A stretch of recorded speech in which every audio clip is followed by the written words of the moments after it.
Following the utter annihilation and the capitulation of the Sith species around 5,000 years before the Skywalker saga, a long period of peace ensued. For almost 1,000 years, there were very few military skirmishes, and the Sith were nowhere to be found. The only real threat to peace was the Third Jedi Schism, an event which saw a group of Jedi turn against the Order in a similar way to the precursors of the Sith had a few millennia earlier. However, through sheer incompetence, these Dark Jedi almost immediately blew themselves up when trying to use an ancient celestial superweapon, meaning the Third Jedi Schism was quickly forgotten. But in around 4000 BBY, the galaxy would shift yet again into a state of war and chaos. The first reason for this was the Mandalorians, a relatively unknown species which had taken over several worlds in the Outer Rim, often using brutal tactics such as the extermination of entire species. The Republic, though, did little to stop them, believing they were little more than backward warlords operating largely outside of Republic jurisdiction. But as they ransacked more worlds, the Mandalorians grew exponentially in strength. Through the seizure of technology and other military equipment, the Mandalorians became far more lethal, with the acquisition of Basilisk war droids being by far the most notable example. Meanwhile, in the deep core, the powerful Empress Teta system underwent a violent coup d'etat, ushering Aleema and Satal Keto into power. The Ketos were dark-side users enamored by the history of the Sith, and they soon began a Krath Holy crusade against the Republic, soon inflicting a series of devastating defeats against the Jedi using their fearsome-looking Krath War droids. But of greatest consequence to the fate of the galaxy was the decisions of one young Jedi named Exar Kun, a talented but arrogant individual. Exar believed he could study and learn the dark side without fully succumbing to its power. His study of the dark side took him to Onderon, a world which at this time was ruled over by a dark side cult and embroiled in a bloody civil war known as the Beast Wars. This cult had been founded nearly 500 years earlier by a dark Jedi named Freedon Naad, who learned the way of the Sith through the Force ghosts of Naga Sadow, the mad Sith who had invaded the Republic 1,000 years earlier. During Exar's exploration of Freedon Naad's tomb on Onderon, he discovered the ghost of this ancient Sith, who warned him that the dark side was rewarding, albeit dangerous.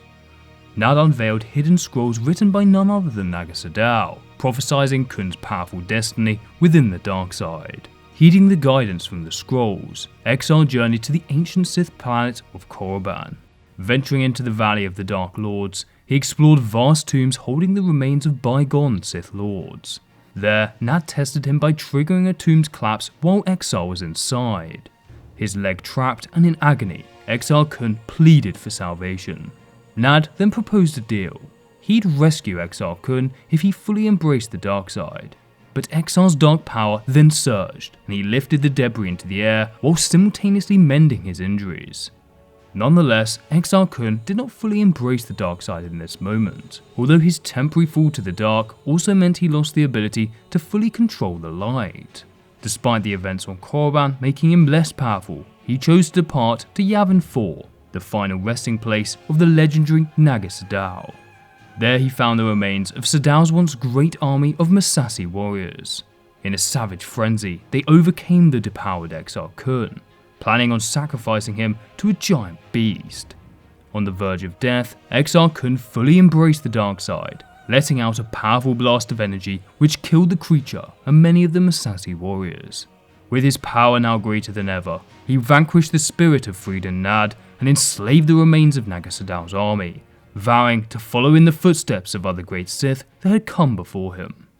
Elsewhere in the galaxy, the Republic's low-scale war with the Crath still raged on. Fearing the menace of the Crath and the deployment of Sith magic, the Jedi convened a grand assembly on Dennaba.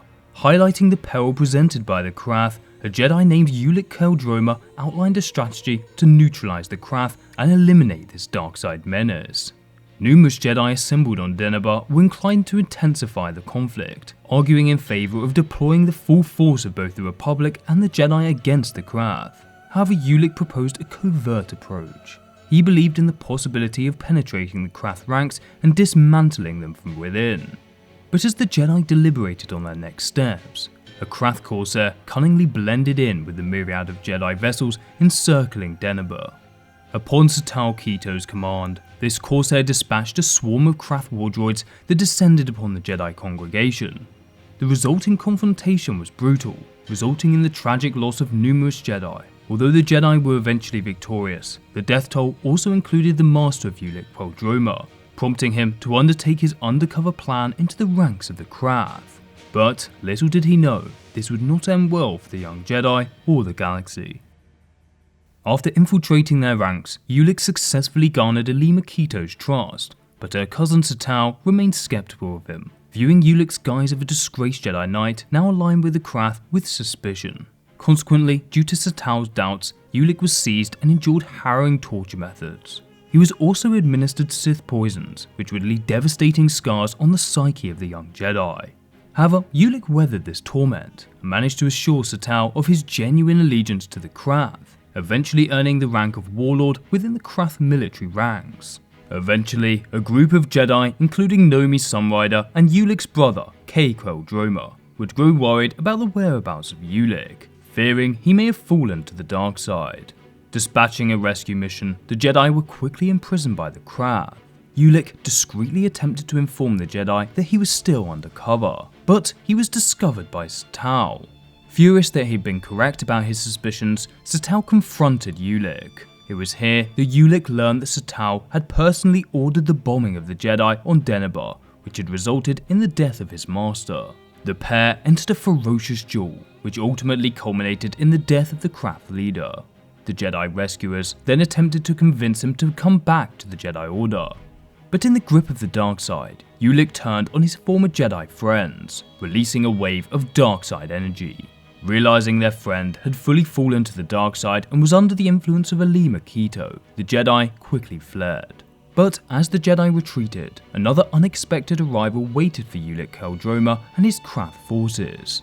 This time, it was Exar Kun and an army of Massassi warriors, intent on crushing any darkside force user that may pose a threat. Initially, Exar launched an assault on Aleema, rendering her unconscious. What followed was an intense lightsaber skirmish between Exar and qel-droma.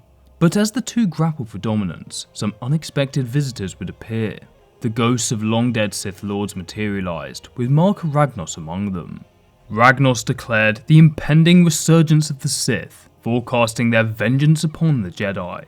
He decreed that Exar Kun and Ulick qel-droma would be the heralds of this new epoch. Acknowledging Exar Kun's dedication to Sith teachings and his immense power, Ragnos anointed him the new Dark Lord of the Sith. With the bond solidified between Kun and qel-droma, and consequently the Krath and the Sith, they pledged to set the galaxy aflame and create a new galaxy-spanning Sith Empire. To herald a new renaissance for the Sith, Exar Kun felt the necessity of consolidating a formidable cadre of Force users aligned with the Sith doctrine. Pursuing this objective, Kun voyaged to the Jedi homeworld of Ossus and endeavoured to convince numerous Jedi to renounce the Order and accept him as their new mentor. He posited that the Jedi leadership had intentionally withheld vital knowledge, rendering them weak and vulnerable. Kun's fervent speech instilled uncertainty in many Jedi listeners. The aftermath of the Battle of Dennaba had already led some Jedi to introspect, questioning the Jedi and their Force allegiance. When these doubting Jedi learned of the profound Sith insights Kun acquired from Freedon Naad's spirit, and saw proof of his enhanced capabilities via a holocron, several immediately chose to pledge allegiance to Exar Kun. After Exar seized a great deal of darkside artifacts from the Jedi vaults, the Dark Lord and his new Jedi apprentices journeyed to Yavin 4. Upon their arrival on Yavin 4, these young Jedi sensed a darkside presence which caused a few of them to doubt their decision to join Exar. Kun unveiled a powerful ancient Sith holocron. With a dramatic gesture, he shattered the artifact, asserting its obliteration would dissipate the lingering darkside energies. But instead, breaking this holocron freed the spirits of ancient Sith from their confines. These twisted entities then took control of numerous Jedi in attendance, providing Exar with a small army of loyal darkside adepts. While Exar Kun continued his explorations into experimental darkside techniques, Ulick qel-droma continued the Krath's war against the Republic and other neighbouring systems. Gifted to the Krath by Exar Kun, Ulick deployed an ancient Sith superweapon known as the Dark Reaper. This weapon drained the life force of its targets before using the power to create devastating laser beams which could destroy entire cities. After using this to subordinate worlds around the Krath's homeworld of Empress Teta, the Republic began a full-scale war against the Krath. However, with the Republic appearing weak, many worlds previously under the Republic's sway began to rebel with the help of Krath resources, diverting the Republic's military's attention away from the machinations of the Sith. Nevertheless, the Jedi were able to inflict a decisive blow on the Krath. Ulick qel-droma, although still loyal to the Sith, was conflicted about using the Force Harvester on Known-Me Sunrider and his own brother. Thus, he leaked information about the Force Harvester to the Republic, allowing a Jedi strike team to disable it and dismantle this formidable superweapon. At this time, the Krath, seemingly overextended by their endeavours, caught the eye of another militaristic inclined race, the Mandalorians. Seeking glory through confrontation with the Krath, Mandalore the Indomitable spearheaded the Mandalorian Crusaders in a series of incursions within Krath territories. A Mandalorian assault on a carbonite smelting facility drew Ulick's personal notice. In response, Ulick reached out to Mandalore, demanding the submission of the Mandalorian forces. But Mandalore proposed a duel against Ulick to determine the fate of the Empress Teta system. Agreeing to the face-off, Ulick set the stakes. If Mandalore won, he would get jurisdiction over the Krath, but if Ulick emerged victorious against Mandalore, then the Mandalorian factions would rally beneath the banners of the Sith. Per Mandalore's stipulation, both commanders and their legions converged on the deep core planet of Kuar, on the plains of Ku. Intending to neutralize Ulick's force advantages, Mandalore dictated the terms of the duel. The duel would transpire high above the surface on a series of interlinked chains. Moreover, Mandalore would employ his specially modified Basilisk war droid, whereas Ulick was denied any such battle mount. Although Mandalore initially had the advantage, as the confrontation unfolded, Ulick leveled the playing field by obliterating Mandalore's Basilisk, forcing the Mandalorian leader into direct combat. In the end, Ulick bested Mandalore, securing the warrior's loyalty in his campaign against the Republic. Now with the formidable Mandalorian forces at his disposal, Ulick geared up for an even broader and intensified conflict. Leveraging every advantage, Ulick executed a swift and ferocious assault on the Foros shipyards. Mandalore the Indomitable directed his Mandalorian troops through the maze-like passages of Foros Control Station, decimating all enemies in his path. Thanks to the alliance of the Mandalorians and the Krath, Ulick achieved a rapid and definitive takeover of the Foros shipyards, and in the process secured 300 Republic vessels stationed there. Attempting to end the war quickly, Ulick qel-droma and Mandalore the Indomitable attempted a blitzkrieg of Coruscant itself. Qel-droma's strategy involved making the Republic and the Jedi believe he intended to strike Complex 9, a critical jump station in the Oral sector. This ruse effectively lured the Republic fleet away from Coruscant, and as a result, the capital was left almost defenseless and vulnerable to invasion. Emerging from hyperspace, Ulick's assault battalion launched their onslaught on Coruscant. Spearheaded by Mandalore's Basilisk war droids, Ulick's forces surged through the galactic city, aiming to decimate the capital's primary defences. Guided by the Jedi, Republic land troops managed to form a resistance against the invading Mandalorians. But still, qel-droma and Mandalore successfully breached Coruscant's strategic war room where Republic commanders were orchestrating the defense. Once inside, qel-droma harnessed the Force to dominate those present to his will. Meanwhile, the cunning Aleema saw an opportunity to seize control of the Krath forces solely for herself. While initially aiding Ulick in combat with her Sith sorcery, she bided her time. But when Ulick was engrossed in the Republic war room, Aleema commanded a full-scale retreat to Mandalore the Indomitable and the rest of the invading troops. On Coruscant, Ulick qel-droma was isolated and confronted in the war room by Master Bass and many other fellow Jedi. They used the Force to temporarily paralyze him with a wall of light. And following his capture, Supreme Commander Sid Rona declared Ulick a traitor, stating he would be tried by the Senate and potentially faced execution. Qel-droma, now in Republic custody, faced trial for war crimes and treason against both the Republic and the Jedi Order. To the astonishment of many, including several Jedi in attendance, Ulick pleaded guilty. Unrepentant, he displayed contempt for the court, criticizing the Republic's perceived weakness and boasted of the Sith's intentions. Given his demeanor and confession, Ulick was swiftly found guilty on all charges and condemned to death. Elsewhere, Mandalore the Indomitable pondered on their retreat from Coruscant. upon realizing Aleema's deceit in intentionally leaving Ulick to be captured, Mandalore left the Krath base in fury. Even though Exar Kun had previously advised Ulick on the risks of a Coruscant assault, he pledged to join forces with Mandalore to save his apprentice. Mandalore, accompanied by Exar Kun, departed Yavin 4, heading straight for the galactic city on Coruscant. As Ulick was pronounced with a death sentence in the Senate Hall, Exar Kun, employing his formidable Sith abilities, paralysed everyone present, sparing only the Supreme Chancellor. After a tense exchange culminating in the Supreme Chancellor's demise at Exar Kun's hands, both Sith Lords declared their vision of forging a revived Sith Empire under their command. In the midst of this chaos, the Jedi present rallied to thwart qel-droma and Kun's escape. Exar Kun's former master engaged him in a fierce lightsaber duel within the Senate's confines. During their clash, Exar Kun tried to entice Master Bass to the Sith side, but the Jedi firmly resisted. Following Bass's steadfast denial, Exar Kun succeeded in defeating him, brutally slaughtering his former master. With the situation firmly under Exar Kun's control, the Jedi found themselves overwhelmed.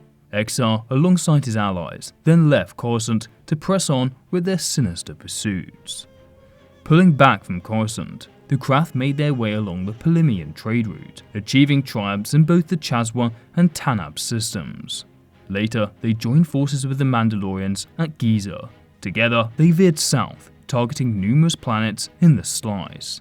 This strategic maneuver effectively bisected the Slice, isolating the Republic from its territories on the Rimwood side. On another front, Mandalorians allied with the Sith set out from their native Mandalore, advancing both along the galactic east and west.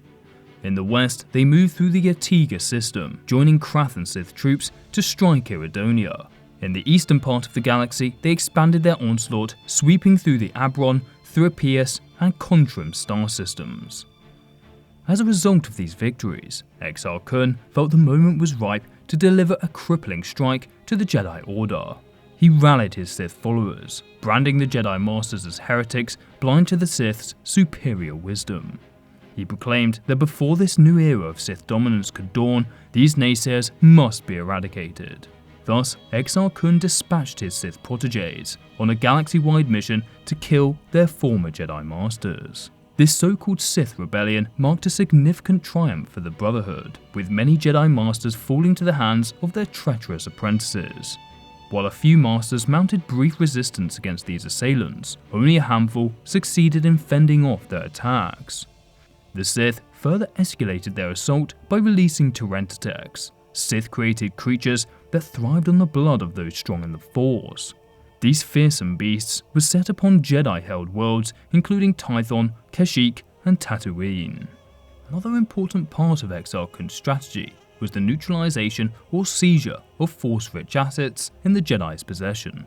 He therefore targeted Ilum, the main source of Jedi lightsaber crystals, significantly hampering the Jedi war effort. But most notably, the Jedi's homeworld of Ossus contained a rich collection of manuscripts, Force-imbued items, and ancient powerful lightsabers from the time of the Jedi's inception. However, Ossus was perhaps the most well-guarded planet in the entire galaxy. Thus, Exar Kun and qel-droma devised a plan which would forcibly cause the Jedi to flee the planet, leaving the Jedi relics unguarded or destroyed. To do this, they uncovered the ancient ship of Naga Sadow, which, as discussed in the last video in this series, had the ability to cause stars to go supernova. Exar Kun, however, enhanced this ship to be even more powerful. When activated, it would not simply destroy one star, it would set off a chain reaction which would cause all neighbouring stars to also go supernova. qel-droma saw this as the perfect opportunity to get rid of the treacherous Aleema Keto and our allies who had betrayed him on Coruscant. He convinced Aleema and Fleet's Loiter to instigate an attack against Kemplex 9 and use the formidable superweapon left by Naga Sadow. However, neither Exar or Ulick told her of the recent enhancements made to the superweapon. Utilizing the Sith technology on Sadow's vessel, Aleema triggered a process that caused the core of a neighbouring star to collapse.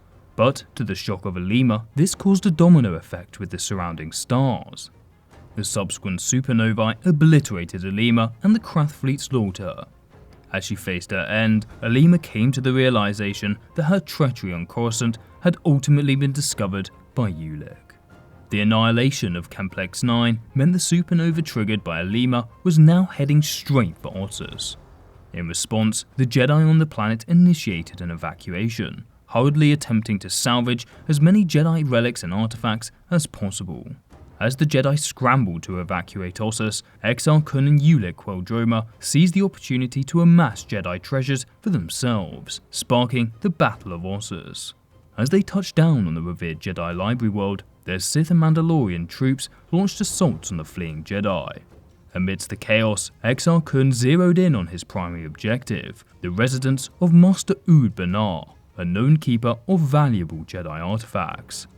Facing Master Banar, Exar Kun soon realized that a direct duel was not Banar's intention.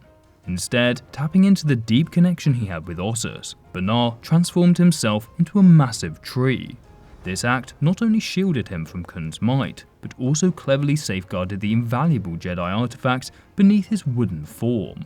Bested, Exar Kun hastily retreated back to Yavin 4. Meanwhile, qel-droma sensed his brother Ulick's presence above Ossus and felt compelled to pull him back to the light side of the Force. Kay tried to communicate with Ulick, but Ulick, resenting his brother's interference, engaged him in a dogfight. With assistance from nearby Mandalorian basilisks, Ulick successfully shot down Kay's vessel, forcing it to crash upon Ossus. Consumed by anger and the dark side's pull, Ulick confronted his injured sibling on the planet's surface. Even as they locked in a lightsaber duel, Kay hesitated to harm Ulick. However, Ulick, surrendering to his anger, struck down his brother, ending Kay's life. But this incident would inadvertently turn the tide of the war. In a moment of doubt after his brother's death, Ulick left himself vulnerable to attack. Nomi Sunrider then used this opportunity to unleash a devastating wave of light, which severed Ulick's connection to the Force. Now unshackled from the depths of the dark side of the Force, Ulick repented for his sins and agreed to help the Jedi defeat Exar Kun. While this was happening, Mandalore the Indomitable led the majority of his forces to launch an attack on Onderon. Responding to this threat, King Oron rallied the Beast Riders to face this incoming enemy. The skies above Onderon were soon filled with Beast Riders clashing against Mandalorians mounted upon their basilisk war droids. Despite the intense battle, neither side could gain a clear advantage, but after prolonged fighting, momentum seemed to be shifting in the Mandalorians' favour. The tides of the battle shifted once again when Republic reinforcements entered Onderon's orbit. Mandalore, caught in the onslaught of both the Beast Riders and the Republic, commanded a strategic withdrawal to Onderon's moon. But amidst this chaos, a Republic ship targeted and hit Mandalore's basilisk, causing it to spiral out of control and crash into the moon's dense wilderness, far away from his army. Mandalore soon faced the moon's perilous fauna, and he was ultimately slain. A search for their leader commenced, with the Mandalorians scouring the moon's forests. One particular Mandalorian stumbled upon Mandalore's body, and, claiming the symbolic mask, declared himself the new leader.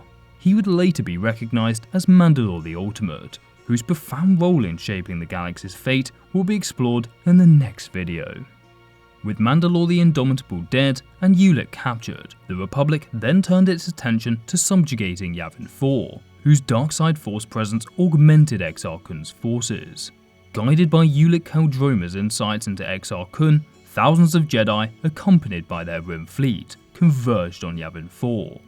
Sensing the overwhelming Jedi presence through the Force, Exar Kun instantly realized Ulick's treachery. Facing inevitable defeat, Exar was determined to harness his Sith capabilities to endure beyond the impending onslaught, aspiring to challenge the Jedi once again in the future.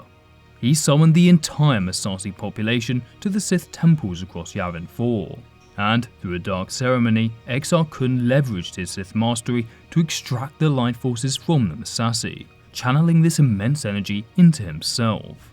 This act allowed Exar Kun to transcend his physical existence, with the life force of the Massassi sustaining his spirit.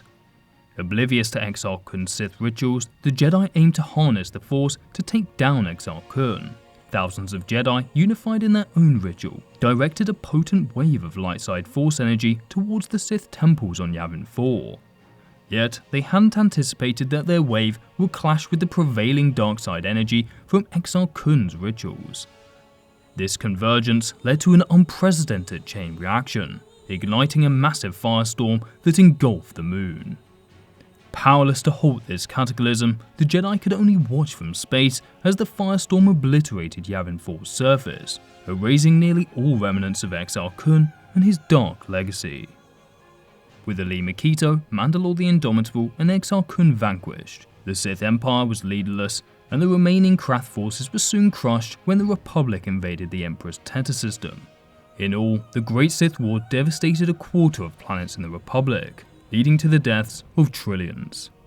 With the war over, the Jedi initiated the Great Hunt, a policy which saw the Jedi hunt down the remaining Sith and Sith-spawned mutants. However, due to the Republic ordering the Jedi to stop the Great Hunt, many of the lesser Sith apprentices, such as Darth Sion, would survive, with many going into hiding and spreading their teachings to others. As for Ulick qel-droma, he spent the rest of his life in repentance as a non-force sensitive. And Exar Kun did achieve his goal of living forever, but perhaps not in the way he would have hoped, although he will be making an appearance later on in this series. With their homeworld of Ossus devastated, the Jedi relocated to Coruscant and undertook significant reforms in fear that another Exar Kun could rise once again. This strict approach would cause significant resentment within the Order, especially as they were enacted through the interference by the Republic's Senate. Furthermore, the Mandalorians had not been totally defeated. Although weakened, they were allowed to keep many of the planets they had gained in the Great Sith War. Due to the resentment within the Jedi Order and continued existence of the Sith and Mandalorians, the Great Sith War was not the end of the conflict which characterized the Old Republic era. Make sure to subscribe and tune in next time when we will discuss the Mandalorian Wars, the precursor to the Jedi Civil War instigated by Darth Revan and Malak.